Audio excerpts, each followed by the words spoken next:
একটা গুরুত্বপূর্ণ কথা মনে রাখবেন, কোরআন শরীফে আছে কেউ যদি গুনাহ লাগাতার করতে থাকে, খোদার কসম আল্লাহ একদিন নারাজ হয়, আর সেদিন আল্লাহ পাক ইচ্ছা করে তাকে আল্লাহ তাআলা পথভ্রষ্ট করে দেয়।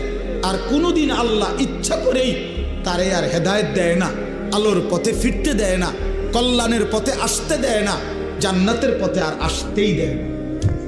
খোদার কসম, এটা কোরআন শরীফের আয়াত। আল্লাহ বলছে একদিন আমি সত্যি সত্যি রাগ করলে ফাআনসাহুম আনফুসাহুম, আমি আল্লাহ নিজেই তোর আখিরাত ভুলায় দেব। যা ঠিক আছে বান্দা, গরু ছাগল কুকুর বিড়ালের মতো খা, ঘুমা, পেশাব পায়খানা কর, যৌন চাহিদা মনে পূরণ কর, ঠিক আছে বান্দা, খালাস। নুয়াল্লিহি মা তাওয়াল্লা ওয়া নুসলিহি জাহান্নাম। যা বান্দা, তোরে উল্টো পথে চলছিস, চলতে থাকো উল্টো, আমিও তোরে উল্টো পথে চালায়া দিলাম। তো মনে রাখো একদিন